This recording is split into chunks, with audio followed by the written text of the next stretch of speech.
Are you aware of the three big mistakes that people are making when it comes to managing their HSA accounts and how this could be costing you thousands, if not hundreds of thousands of dollars of lost opportunity? In this video, I'm going to cover those three mistakes and what you can do to make the most of your HSA account. Hi, I'm Ryan Morrissey, host of the Retire with Ryan podcast and certified financial planner practitioner. What I found with working from clients over the years is that many people are not fully utilizing their HSA account.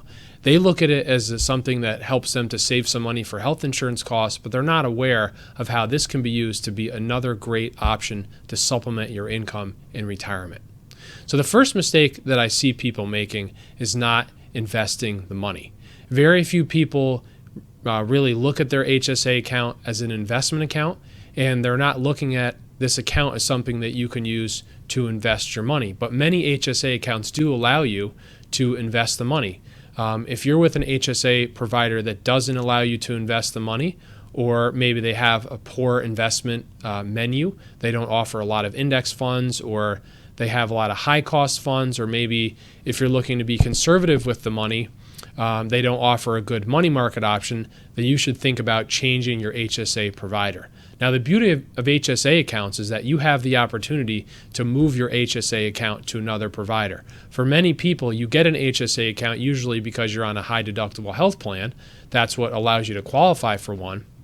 And generally, you're contributing to it, or your employer's contributing to it through your payroll deduction.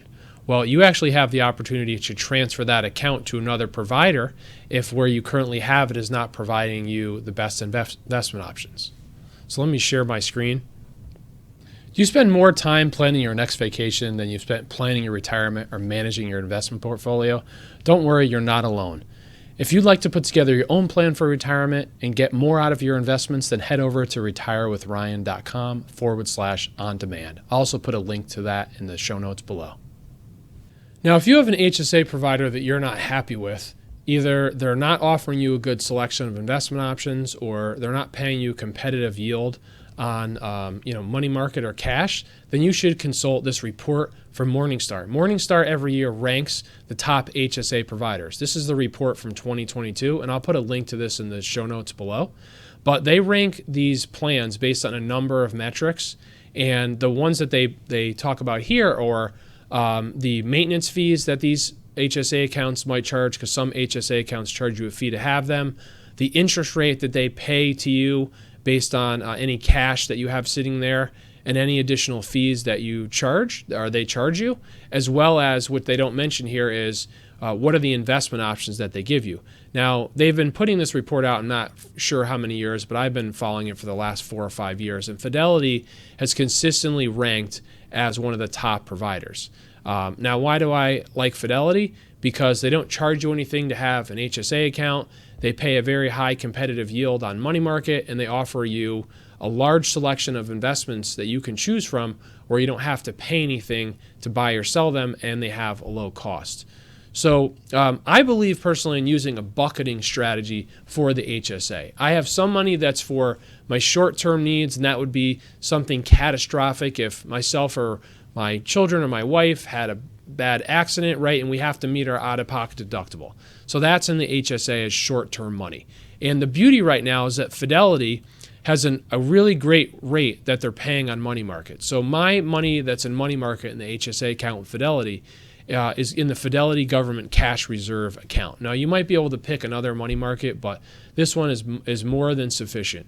And we see here that the 7-day yield is 4.75%. So that's pretty good. Now, just be aware that most money markets have some type of an expense ratio because this is a mutual fund. So the expense ratio is the annual fee that you're paying inside of the fund. If you held it for a full year, that's how much you would pay. And this expense ratio is 0.34%. So that brings you down to about 4.4% is your yield, but that's very good, right? If you did nothing from this video, if your money in an HSA account was just sitting there at your current provider paying you no interest, which is probably the case for most HSA providers, because that's how banks make money. They hold your money, don't pay you any interest. If you just transferred it over to Fidelity, then you'd be doing a lot better by getting more interest. Now, keep in mind, money market is not like a CD where it's not fixed for, let's say, a year or 2 years. It changes every 7 days. So interest rates have been ratcheting up.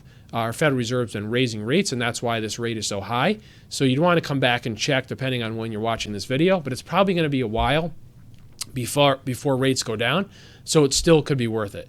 So with that bucketing strategy, if you were following that and then you had some short-term and some longer-term money, that's where it's important to look at the the investments that are available inside of your HSA account. And I would say the HSA is a good provider if it offers a lot of low-cost index funds. That's what I believe in. It's what I preach to my clients. So Fidelity offers a lot of index funds, 4 of which have no cost, right? These are these 4 on the top here, no cost. You could use just one of those, or you could get a little more broadly diversified and look at some of the other ones like the Fidelity 500 index, Fidelity Total Market Index. Those cost just a little under 2% per year. So that's very, very low, right? They compare this to Vanguard. Vanguard has excellent index funds also, but Vanguard doesn't offer an HSA account. So that's why I'm showing you this. So it's very easy to open an HSA account with Fidelity, and you would literally just go right here. I'll put a link to this in the show notes. Open HSA account. You'd create a profile. If you already have an account at Fidelity, it's even easier. You open the account, and then once it's open, you decide how you want to fund it. If you're transferring money, there's an option there for how to transfer your money. If you're making cash contributions, then you would just link up your bank account, and you could contribute the money right into there. But it's definitely probably, from my experience of using it, it's an excellent account. There are some other good ones out there, but make sure you're getting the most from what your account is offering.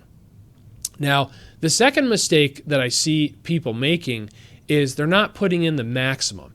Now, why am I such a big fan about the HSA account? Because the HSA is the only triple tax-free account that's out there. What does that mean? Well, when you put money into the HSA account, you receive a deduction. When you take money out, if you use it for health-related costs, it's tax-free.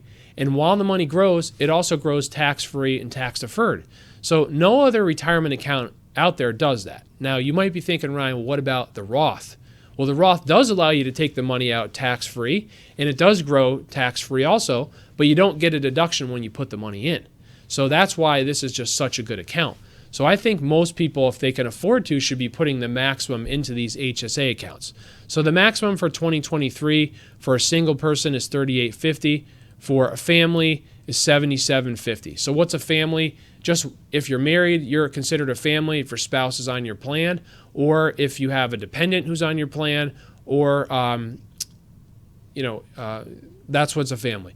So make sure you're taking advantage of that. Now that limit is between what you put in and what your employer puts in. So if your employer puts in $1,000 a year, and you're under a family plan, then you can only put in personally $6,750.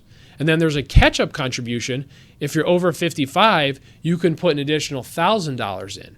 So let's just say both you and your spouse are on your plan, you're both over 55, you can each do the $1,000, bringing the total family limit up to $9,750. So that's a lot of money that you can be putting in there.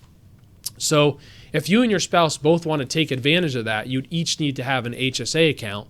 And usually what happens is one spouse has the HSA account, right? They're the ones that are covered under the plan, or they're employed by whoever. But your spouse can also make that contribution. They just need to set up their own account, and they'd need to do that. They could do it at Fidelity, right? Come in here and open the account, and then they would just contribute that on a cash basis. Now, you're probably familiar that you're putting money into your HSA through employer contributions or payroll contributions, but you don't have to do that. So let's just say you only put in $2,000 for 2023 and you want to put in the $38.50. No problem. You'd come to Fidelity or another provider, you open up the account, and you just transfer in the money from your checking or savings account, and just make sure that you know on your tax return that you've actually put in that contribution. Because if you're doing it through payroll deductions, that's automatically getting reduced from your W-2. But if you're doing it outside of that, you need to make sure that you're putting that down or letting your accountant know that you've made that contribution. Otherwise, you're not taking advantage of that deduction. So that's the second mistake that people make, not putting in the limit. And I would encourage everyone to do that because once it's gone, right? Once the year's over, that's a lost opportunity. And the third way that people are really not taking advantage of their HSA account is you're treating it like a credit card or a debit card, right? If you have the debit card with your HSA, you go to the doctor, you have a $100 copay, you swipe the card, right? You go to the pharmacy, pay for a $50 prescription, you swipe the card. That's okay because at least you got a tax deduction before you use the money. But if you're following my bucketing strategy, what I'd really love you to do is be investing a good portion of the HSA for longer term and using your profits to reimburse yourself, because there's two ways you can reimburse yourself or pay for things from your HSA account. One is through using the debit card that comes with it, or two is that you can reimburse yourself at any point down the road. So how would you do that? Well, I personally am not using my HSA account to pay for anything at this point. We've had an account between my wife and I for about 5 years, been trying to put in the maximum, and we're letting it build up. And down the road, probably 10 years or more from now, we will let that money have grown and we will use the profits and reimburse ourselves tax-free. Well, how do you do that? The IRS says you need to hold on to your receipts. So keep your receipts, either keep them somewhere safe or scan them in. I personally scan them and keep an electronic file in case I ever get audited. That way the IRS, I'd have proof of what I reimbursed myself, because when you reimburse yourself, you actually, with Fidelity, you're just actually transferring the money back to your bank account. It's up to the IRS to audit you and tell you that you didn't have those expenses. And then the second thing that I'm doing with that is I'm tracking my HSA expenses in a little Excel file that I created. You could easily create one of these. So there's only 5 things in my Excel sheet. One is the date, right? When did this occur? Next is the provider, the amount, whether I paid for it from the HSA account, and then who this was for, right? Was it for my son? Was it for myself? Was it for my wife? Was it for my daughter? And then I keep a running total every so often to see how much we spend out of pocket per year. So 2020, we spent $4,000. 2021, $3,447, right? Last year was a lot of money, $8,500. And so at any point, let's say we wanted to go on a family vacation that was going to cost $15,000, and we had $15,000 of HSA expenses, and let's say the HSA had built up to $30,000. Great. We take out the $15,000 tax-free, and we can go on that vacation. So that's why this account is so awesome, because you can reimburse yourself down the road. If you're somebody who's saving towards retirement, this can be another tax-free income bucket to you whenever you want. And it doesn't count as earned income, so that it's not going to be added to your Social Security or your required minimum distributions or IRA distributions or pensions to push you potentially into a higher tax bracket. You can use this at any point down the road to reimburse yourself for these expenses. And then if you use my bucketing strategy, I would have most of the money long term, a very small amount short term, so that if you ever had to meet your deductible because you're on a high deductible plan, you had the money to do that. But investing for the long term, this money would be able to grow and be another source of income for you. So if you're making any of those 3 mistakes, make sure you go back and rectify that, right? Look at your current provider, see if you can get better investment options in there. If not, transfer your account somewhere else, maybe use Fidelity. Make sure you're putting in the maximum, and then don't just use your HSA debit card, haphazardly, right? Be swiping. Try if you can to pay for these things out of pocket and let the account really build up and grow for you. Thanks for watching. And if you want to learn more about HSA accounts, you can always check out retirewithryan.com and search for HSA, or you can find me on any major podcast app by searching Retire with Ryan. Take care.